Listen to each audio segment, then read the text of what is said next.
Hey, I'm Joe Pruitt. I'm the publisher and /CEO of Aftershock Comics, and you're watching The Experience.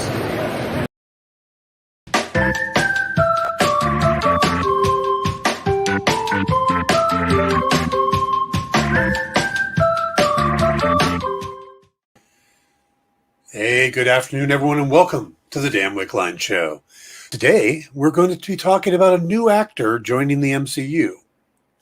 But first, we want to talk about a new actor joining the MCU. Yep, that's exactly right. In a recent interview in a German magazine, so we're working off of translations here, but Bill Murray mentioned that he had just done a Marvel movie. Well, he doesn't come out and say which Marvel movie. You can kind of piece together the information based on some of the other things he said, referring to having met and gotten to know and like this director, and referring to him having made the Cheerleader movie. Add that to how he describes the person, and it's pretty obvious he's talking about Peyton Reed, who is doing the upcoming Ant-Man and the Wasp: Quantumania. Reed, of course, did the first two movies. He's also directed some episodes of The Mandalorian, but including the big reveal of last season finale. But in his past, he had done the movie Bring It On, a cheerleader movie. So now what Murray said is that he kind of wanted the experience of doing a Marvel movie. You know, all the people talk about how different it is, how big they are, stuff like that.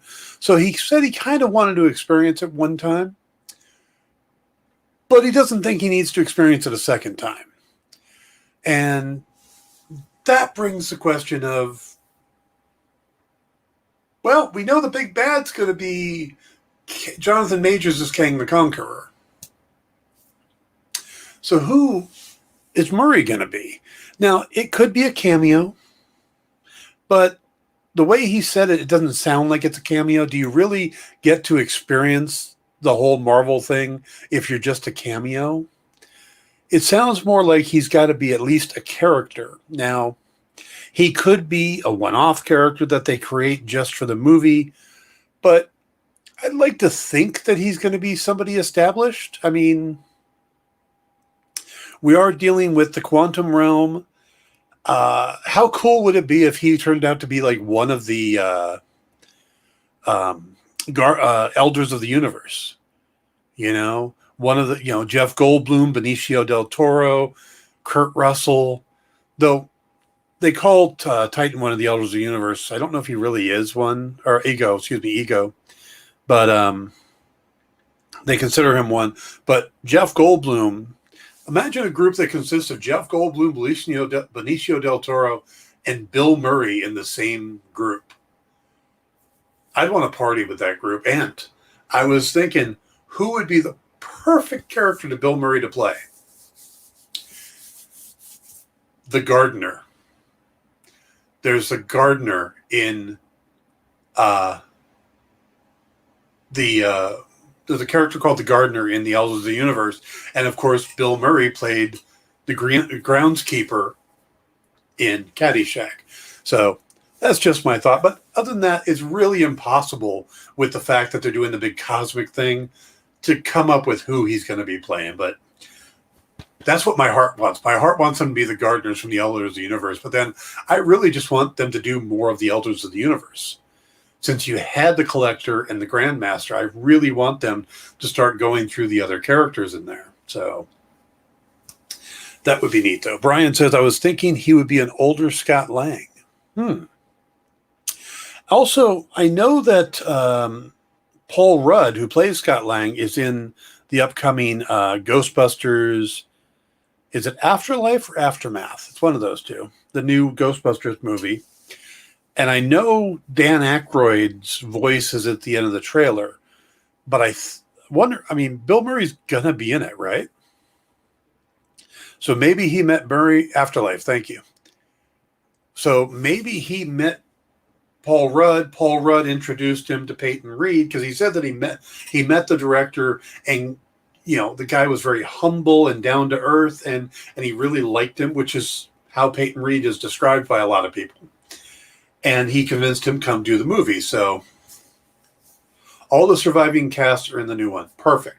So to me, that's probably what happened. Bill Murray met Paul Rudd. Paul Rudd convinced him to meet or introduced him to Peyton Reed. Peyton Reed got to know Bill Murray and got him to come do this part in Ant-Man and the Wasp: Quantumania. That's gonna be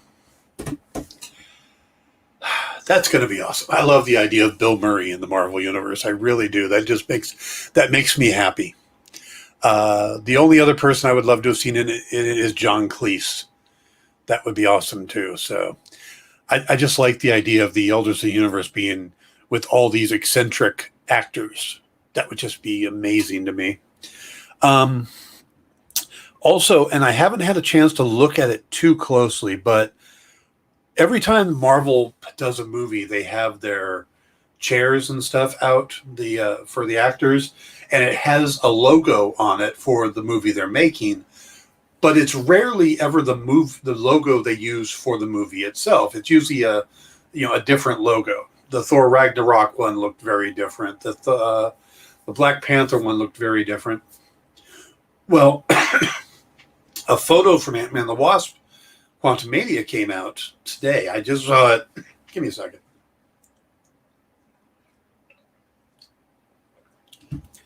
Just came out a few minutes before the show started. And it's got all this funky, weird writing on it. Doesn't look like English. And until you look really closely and you realize that it's a cipher type of thing where each letter is a different symbol, but because we know the word is Quantumania, we could start building the alphabet off of the design. So it looks like it's an alien alphabet using the word Quantumania.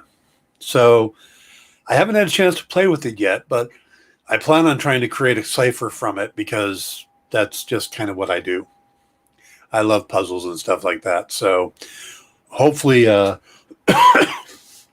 I'll dig into that a little more and see if it actually tells us anything about the upcoming movie. All right, let's move on to our main topic. And today what we're going to talk about is kind of a spoiler for anyone who hasn't seen the Eternals yet, which is most people, just about everyone, as the film doesn't open until November 5th. And while I wouldn't normally talk about something that isn't even released yet, I mean, come on, that's ridiculous. But this is a little different because this particular piece of news is all over the internet with very legitimate sources tweeting out the spoiler moments after the red carpet premiere. What happened was they did the red carpet premiere and somebody from Variety came out and announced something. I'm going to get to it in a minute, but that way you guys have a chance to bail if you don't want to know. And then it got picked up by so many sites, and then even Stephen Colbert picked up on it and talked about it not in his monologue, but the meanwhile segment he does, like after the first commercial. So he gives away the spoiler. So, in other words, we're going to need it in just a second. So yeah. So after the red carpet premiere, this came out. It was spoilery. And again, it doesn't affect the movie itself. It's something from one of the post-credit scenes. It doesn't, and I'm not going to tell you what happens in the post-credit scene, but I am going to end up telling you of a character that is introduced and the actor that's going to play it. And it shouldn't be a big surprise. I know I've got the name of the character there. That's who we're going to do a deep dive on, but I haven't said who the person is yet. So this is your chance to bail. If you want to walk in to see the Eternals with no information at all, and again, this is not part of the plot of the main movie, and I'm not going to tell you what the post-credit scene is, just the casting of one of the characters to play a certain Marvel character in the post-credit scene, which might be moving forward. All right? So, now, this is your last chance to bail. Let's do the spoiler thing.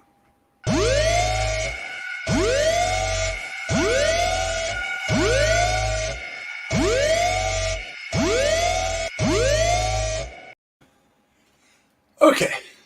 The reason why this news is breaking social norms is that the actor to cast in this cameo is none other than Harry Styles from One Direction. While he's mainly known for his music, Styles has been making the move into acting. He played Alex in the Christopher Nolan war film Dunkirk recently. And he has a few other roles in production. But in one of the two reported post-credit scenes, Styles is said to be playing Eros, the Eternal, the youngest son of Alar, who's known as Mentor, and Susan, brother of Thanos, the angry purple guy with the funny chin, and a one-time Avenger. He kind of hooked up with Avengers a few times, but who goes by the name of Starfox. Now, why did this guy from the reputable website post this story so quickly? Why did Colbert feel he should talk about it?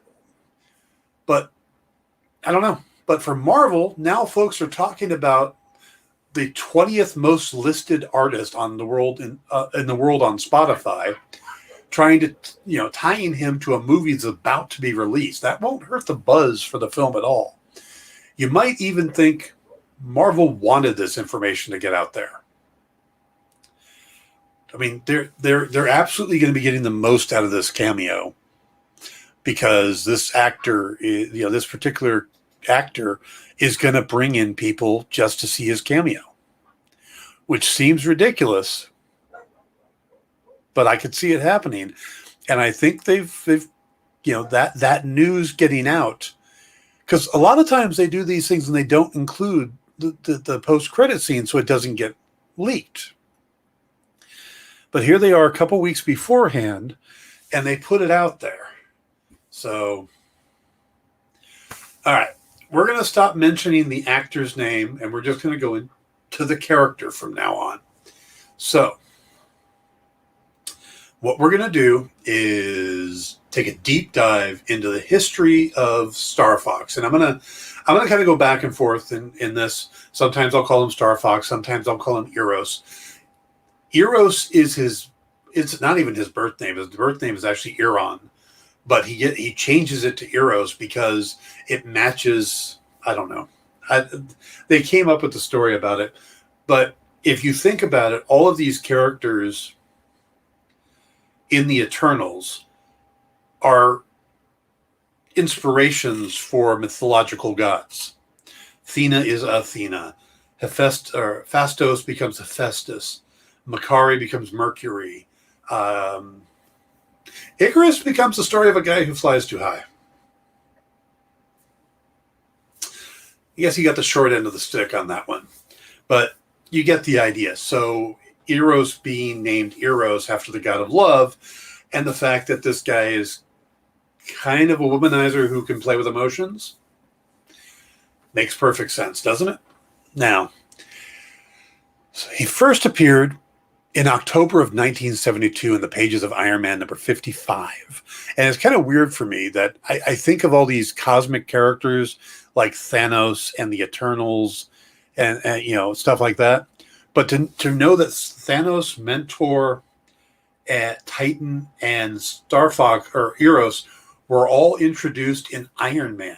It just seems like they should have been in the Eternals or Silver Surfer or some big cosmic story, but there really wasn't a cosmic book in the 1970s. In 72, Iron Man was it, and that's Jim Starlin. And before you rush out to find a cheap copy, remember that Thanos, Drax the Destroyer, Kronos, and Mentor were all introduced in the issue, so the prices are already high. People were already getting it for Thanos and Drax.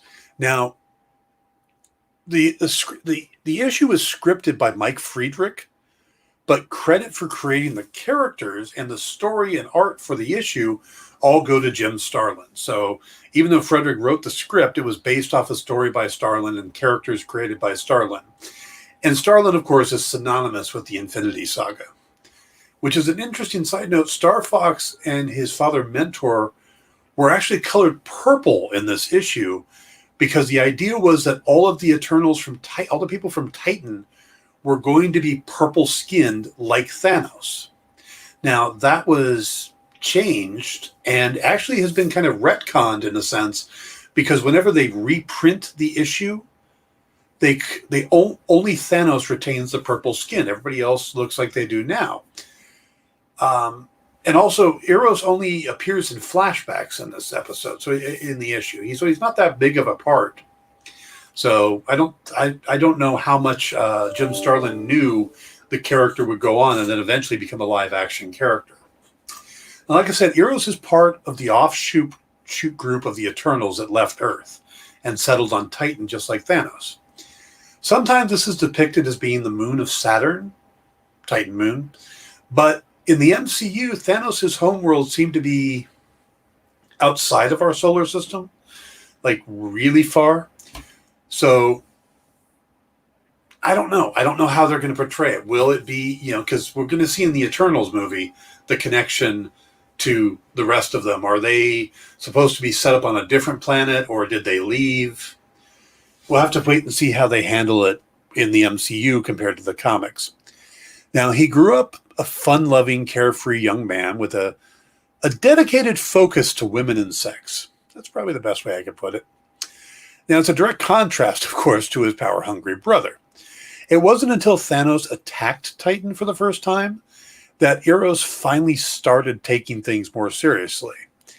The attack left their mother, Sui-san, dead, and he ended up joining with Captain Marvel. And I know growing up it was just Captain Marvel, but to kind of separate out, a lot of times now they refer to him as Captain Marvel as opposed to Captain Marvel. So I'm going to go with that here, even though in my mind I just want to say Captain Marvel. But Captain Marvel and the Avengers to hand the Mad Titan his first defeat.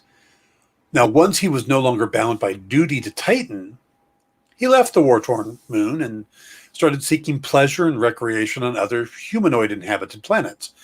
He would return, though, when he learned that Marvel was dying of cancer and living on his final days of Titan. Now, the death of Captain Marvel is one of the original Marvel graphic novels. They did a line called Marvel graphic novels, and they weren't like the graphic novels we see today, which are pretty much comic book size, but thicker, and square bound. These were a bit oversized. They did a line of them. The New Mutants were introduced in one.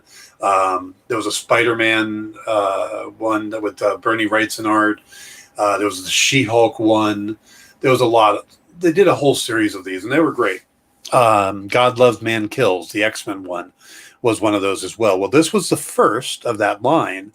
And, Death of Captain Marvel. And that was a pretty heavy subject. I remember reading that in my teenage years and just thinking that was amazing, because this was a character that died. And he's one of the characters that is supposed to stay dead, like Uncle Ben and Bucky, but you realize that only one of them has actually completely stayed dead. But now, after the passing of Marvel, Eros would next visit Earth, being told by the Eternal supercomputer that it suited both his needs and his temperament. But upon arrival, he went to the only people on the planet he knew, which were the Avengers, and he asked to be a member. And they took him in as part of their training program, giving him the codename Starfox. Now, he would work with the team for several months, taking on villains like Wizard and Terminus and Maelstrom. But his time with the Avengers was cut short when he was traveling to the Skrull Empire to save Monica Rambeau, who at the time was calling herself Captain Marvel. Now, he would discover that her captor, Nebula, was allegedly Thanos' granddaughter, making her his grandniece. While she avoided being captured and disappeared, Eros resigned from the Avengers so he could pursue her. Now, he was joined in that search by the former Herald of Galactus Fire Lord, Nebula had destroyed his native world of Xandar, which I don't know if it's, I think it's back now. I get confused about that. I know the Nova Prime and stuff, but while the two hunted for months, it wasn't until both Eros and Nebula were summoned to Thanos through the power of the Infinity Gauntlet. Now, the family reunion was interrupted when Thanos was defeated by a group of the universe heroes and Adam Warlock, who took the stones. Eros took Nebula into custody on Titan.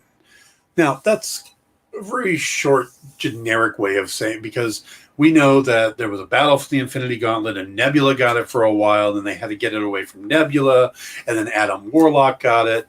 I mean, we talked about Adam Warlock's history about a week or so back. So if you want more on Adam Warlock, just check our YouTube page, and we've got a whole video where I break down Adam Warlock. Now, there's this interesting bond between Eros and Thanos. Even though they will fight each other the rest of the time, each eternal year, which is 1,000 Earth years, they get together in what they call the truce.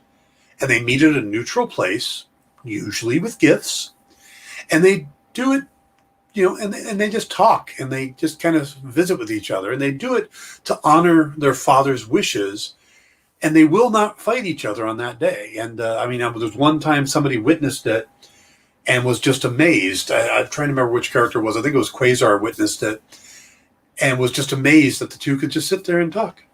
No problem. And then go back and be fighting each other the rest of the time. Now, after all this, Eros would rejoin the Avengers occasionally, while also returning to his hedonistic lifestyle. He helped the team out during Operation Galactic Storm and the Nemesis affair that involved the Ultraverse.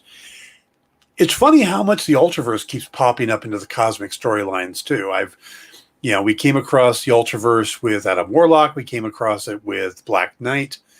And Marvel really doesn't do much with the Ultraverse anymore. But there was that one period of time they went, yep, we're going to play with the Ultraverse.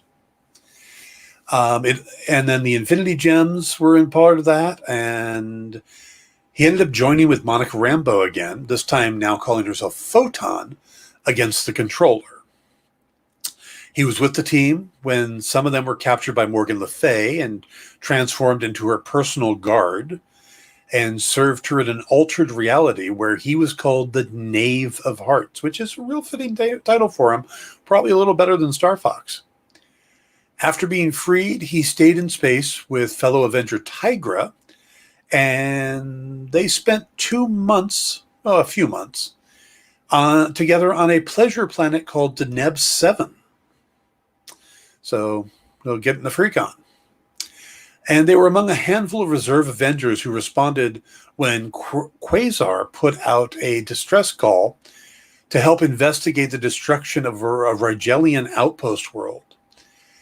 They, along with Thor, Photon, and Moondragon, found a wounded Jack of Hearts. If you're not familiar with Jack of Hearts, that guy would be a show all his own. One of the craziest artistically designed characters in all the Marvel Universe. But I do love that character. I would love to see a live-action version of him, but I would feel sorry for the costume and makeup people who have to put him together. Well, Jack of Hearts was the only survivor on the planet. Now, the team would go on to face a character named Servitor of the Infinities. After that, Eros returned to Titan for a while until Thanos tried to destroy the coming Celestial Messiah, like he does. And Eros led a group of Titan Eternals against Thanos' forces, with the two brothers actually facing off and Eros losing in hand-to-hand combat with Thanos. He was held prisoner until he was set free by the Avengers and returned to Titan with the survivors of his strike force. He also got involved in trying to stop Thanatos, no relation to Thanos, a time-traveling version of Rick Jones, the guy that was friends with Captain Marvel and hung out with Hulk, was the reason Banner went out during the bombing. He also tried to be kind of a Bucky thing to Captain America when he got defrosted. Yeah. And Rick Jones but this was Rick Jones from another reality who was intent on gathering items of power. He would wound Eros with the Spear of Destiny, a wound that would never heal, kind of cut him across the throat, and threatened to kill Eros if he didn't bring this reality's Rick Jones to him. See, this reality's Jones was now bonded through the Negabands to Genis Vell, kind of a follower of in the line of Captain Marvel, and the two together were able to defeat Thanatos and undo the damage to Eros. He also helped when Genis Vell was driven insane by his own cosmic awareness. That's one of the powers of Captain Marvel or Marvel, is this cosmic awareness where he knows what's going on, and Genis Vell gets it and just kind of fries his mind. So Eros and Mentor and some other Titans were able to restore Genis's sanity. Yeah, because comics. Absolutely. All right. You know what? Let's go ahead and pause here. You think we're going to see the mega bands in the MCU? Mega bands? Yeah, I do. I think we're going to eventually get to the mega bands because I'd like to believe we are tapped out on the Infinity Stones, that we've used them as much as we can. So they're going to have to start playing with some other things. Plus, we've got the upcoming movie, The Marvels. And the fact that they're calling it The Marvels and not Captain Marvel 2, I could see it being around, because they did introduce Marvel. Annette Bening's character was Marvel. So I could see them kind of basing it around that, you know? So I definitely could see the Negabands showing up in the MCU in the Marvels and them trying to clean up after, what Marvel had done. I don't know what the plot's going to be, but I could see that being something, because Marvel loves a MacGuffin, and the Negabands would be another MacGuffin. Because I don't think any of them would use it, but yeah. How would they connect to the FF or Galactus? You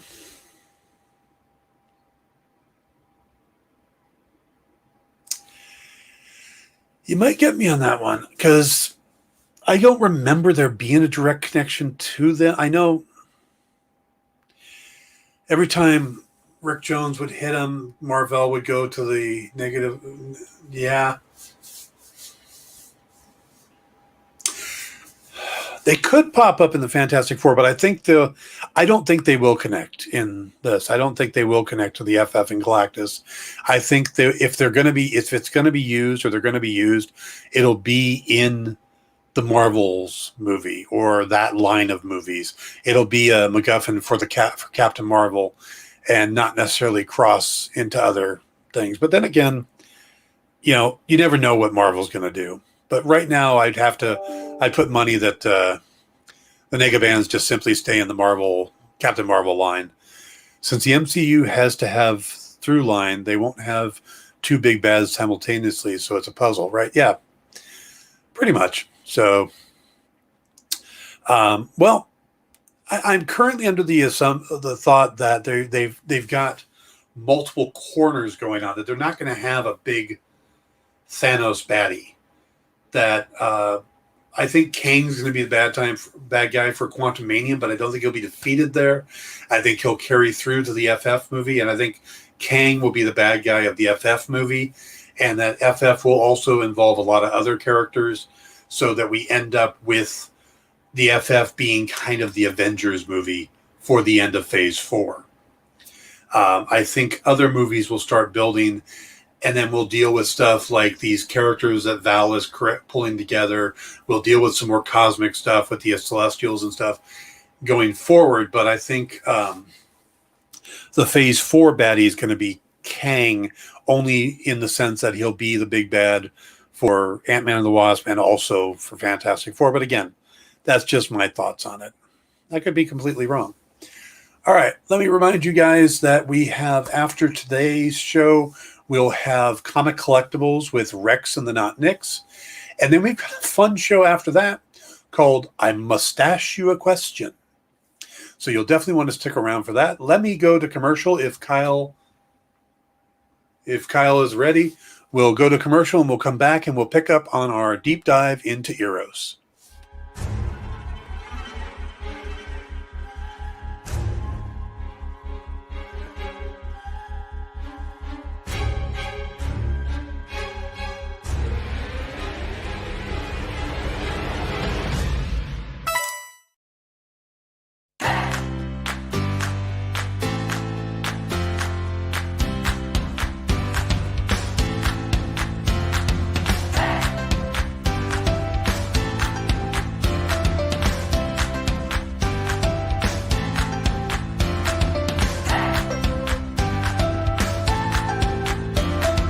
There's something for every imagination at your local comic shop.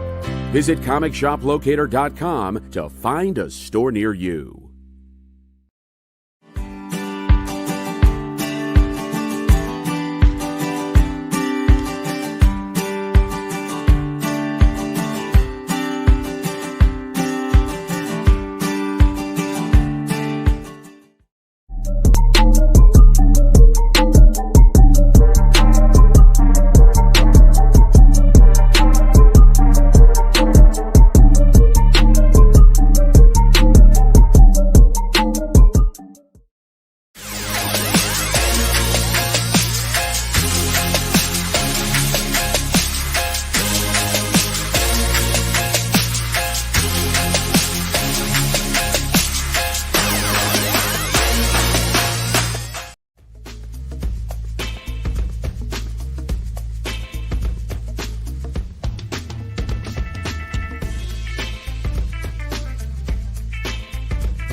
Hey, I'm Garrett Gunn. You might know me from Good Boy, Warhorns, Franklin and Ghost, and you're watching The Experience.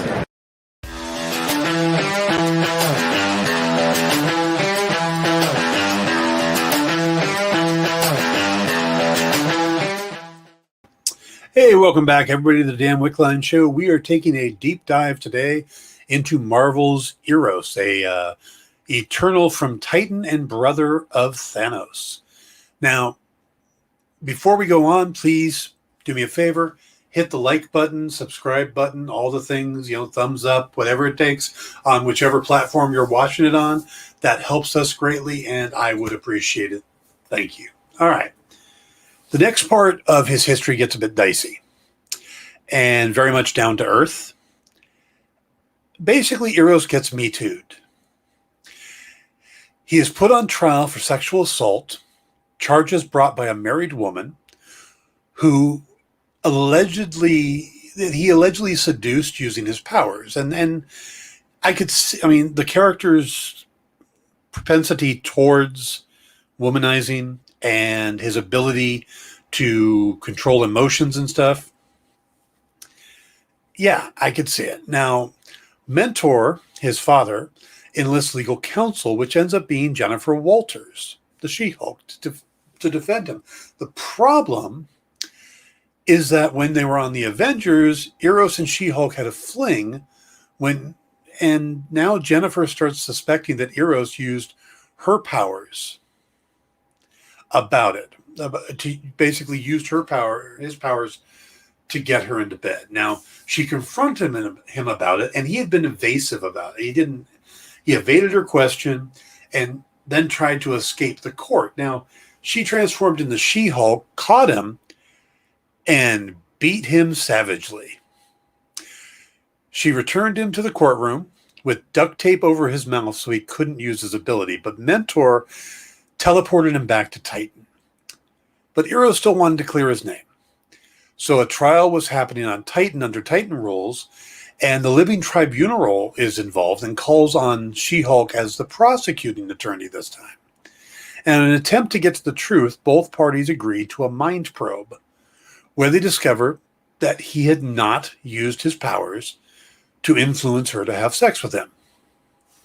But he did use them to create her infatuation with and marriage to John Jameson. Yes, the son of J. Jonah Jameson and the Man-Wolf.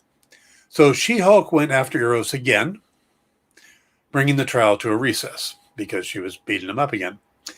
Then things got even weirder as Thanos arrived and accused Eros of using his abilities to inspire Thanos' obsession with death. Now, remember, in the comics, Thanos does all the stuff he does because he's trying to win the heart of the manifestation of death, which to him is a female form.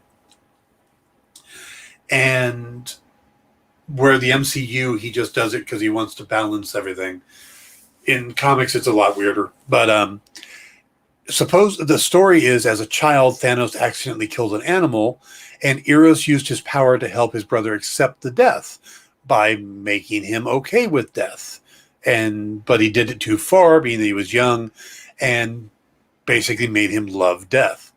Now, by Titan law, this would mean that Eros was now responsible for all the deaths Thanos caused, all the genocide.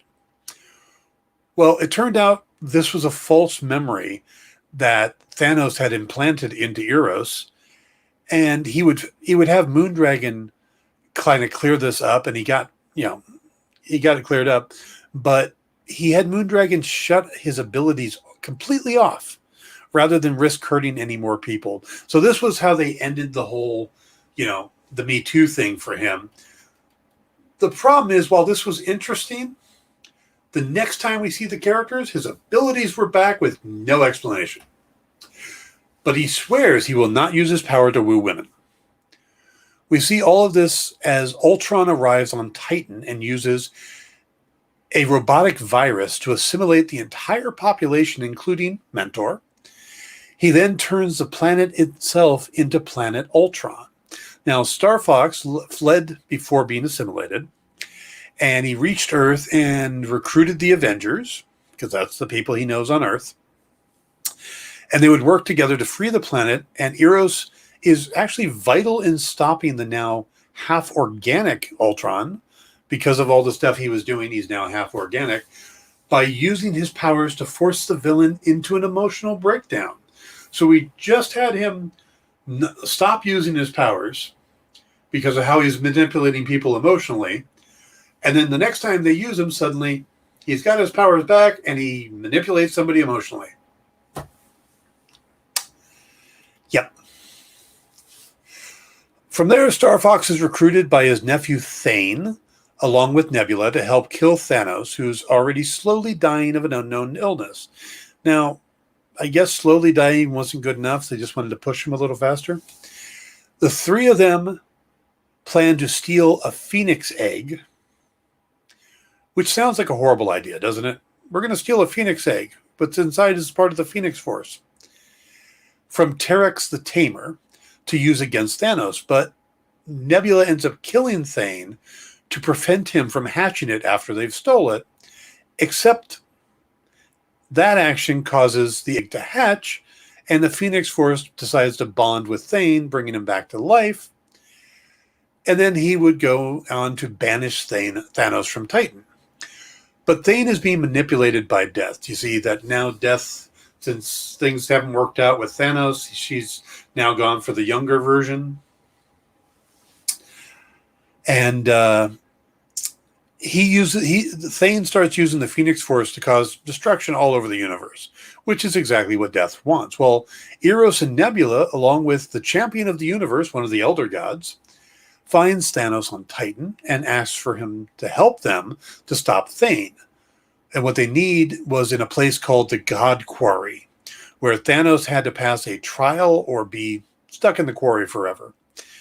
Now, he passed, of course, and got the power he needed to fight Thane, who would have the Phoenix Force ripped out of him and thrown into the quarry to remain trapped for all eternity. So that's where Thane is supposed to be.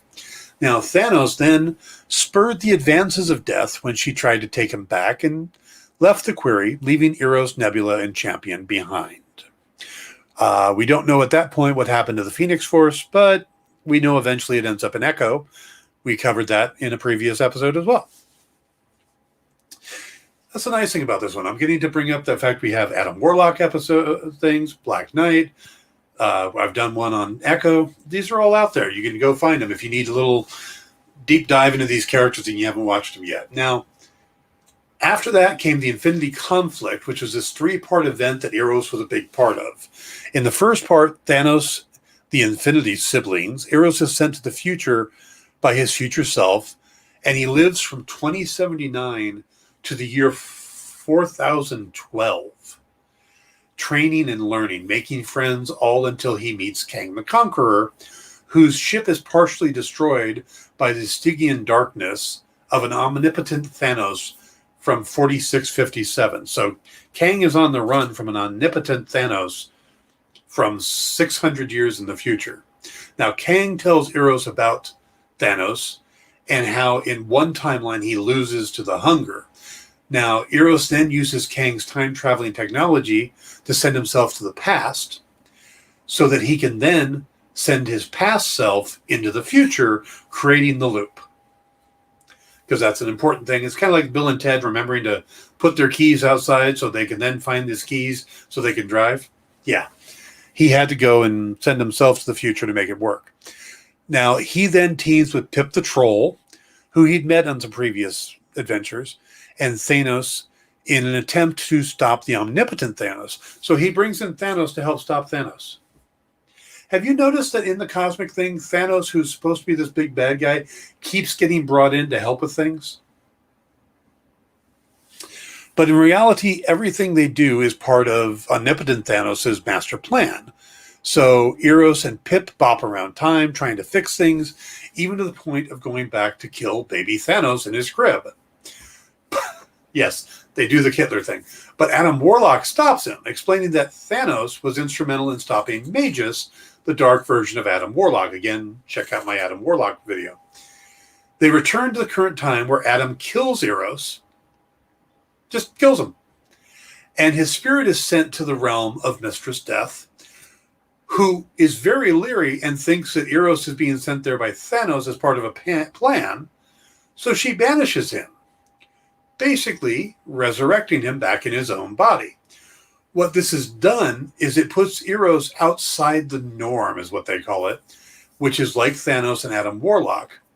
Something Warlock knew would happen would be necessary if they were to defeat Thanos. Now, Eros isn't really happy about the fact that he wasn't let in on this plan. He was just killed. So he's a little upset by that. But Eros ends up continuing hopping around time, trying to figure out a way to stop the future Thanos, who's absorbing everything in existence. He even tries to plead with him brother to brother, but it does no good. Now, Eros discovers that present Thanos is trapped inside future Thanos' consciousness, though, while they're talking. And while future Thanos tries to kill Eros, Kang comes in at the behest of Adam Warlock and saves Eros, which distracts future Thanos long enough. By the way, Kang and Thanos, you put it too long, you can end up with Thang.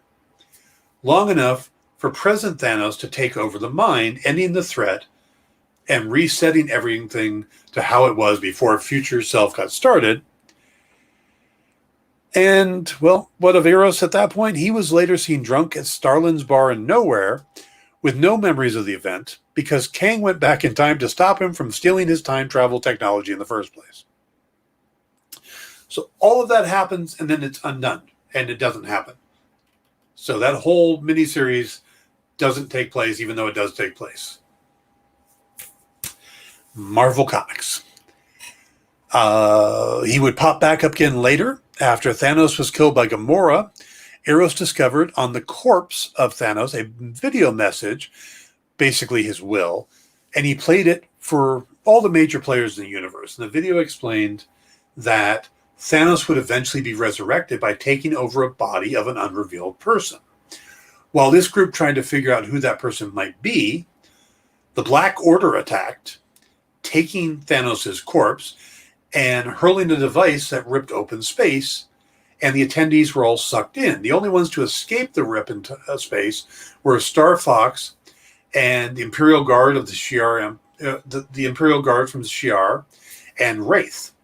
Now, the right side of Eros' face was scarred by this, and he would end up putting together a group called the Dark Guardians, along with Gladiator of the Shi'ar, Wraith, Nebula, and the Cosmic Ghost Rider, all with the intent on preventing Thanos' return.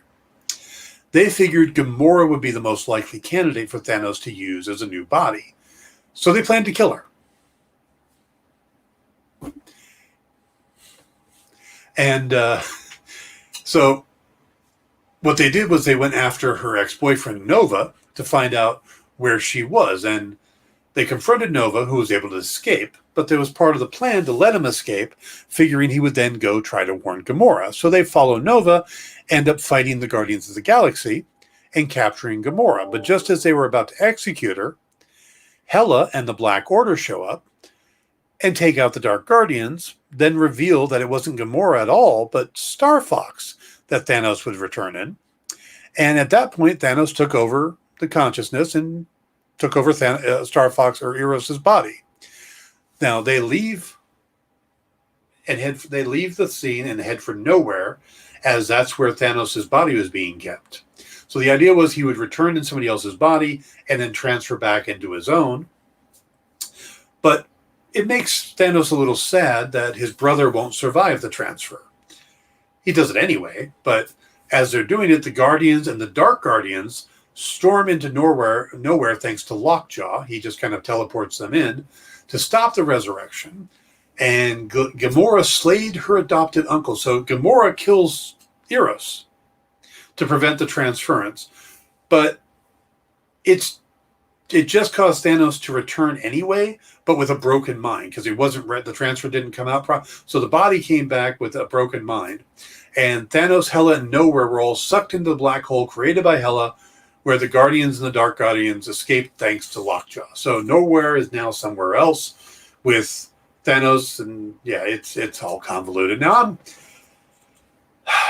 that's where we're at now. Supposedly Eros is dead. Now, I'm not going to get into his powers, besides the ability to manipulate emotions. That's because he has similar powers to the other Eternals, and we'll have to wait to see just what Marvel is doing with those powers, how they're going to explain them. It kind of seems like they all have a base set of powers, and then they have their own specialty power.